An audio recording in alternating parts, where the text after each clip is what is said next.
may isang kaibigan tayo kanina na subscriber natin na nagtanong kung pwede ko raw siyang turuan na mag-drive. Pero kumbaga, alam naman natin na kapag hindi actual yung driving, hindi talaga tayo matututo. Pero gusto lang siguro niya makita kung kung paano tayo mag-drive Ang natin, transmission natin is automatic. Hindi ko kilala ng personal itong YouTuber natin itong follower natin sa ngayon. Nag-iisa iba-iba yung tanong niya, pero tingnan natin yung mga tanong niya. Okay, kung nabasa niyo na, so simulan na natin.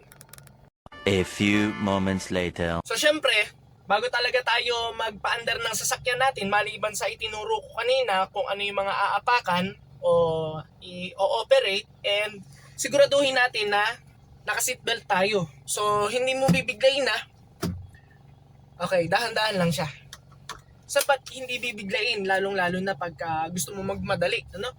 Kasi, ginawa ang seatbelt para sa protection mo. Para sa buhay mo, Kasi walang dahan-dahang aksidente.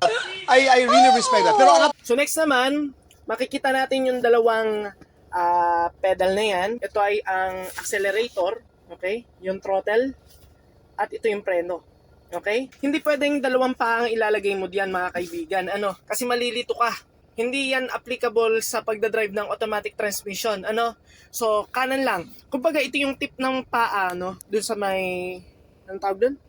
Dun sa may, sa may gilid yan. Medyo igigitna mo. Kung magdadagdag ka ng speed, so apakan mo lang yan. Pagka papreno ka, dito. So kung baga nakabuelo ka lang, ang mangyayari dyan, kunwari ito yung paa mo, dito yung sa throttle or accelerator, ito yung preno. Isang paa lang. Ano mangyayari dun sa isang paa? Ayan, i-rest mo lang dyan. So syempre, bago talaga tayo magpaandar ng sasakyan natin, maliban sa itinuro ko kanina kung ano yung mga aapakan o i-operate, and siguraduhin natin na naka-seatbelt tayo. So hindi mo bibiglayin na. Okay, dahan-dahan lang siya. Sapat hindi bibiglayin, lalong-lalo na pagka gusto mo magmadali. Kasi ginawa ang seatbelt para sa protection mo. Para sa buhay mo. Kasi walang dahan-dahang aksidente. Okay, next natin yung pagpapaandar na talaga natin. So hawakan natin yung manibela. May tinatawag na handbrake. Pipindutin mo ng itong chrome na color na yan. Pindutan na yan. Taas mo ng konti, ibababa mo.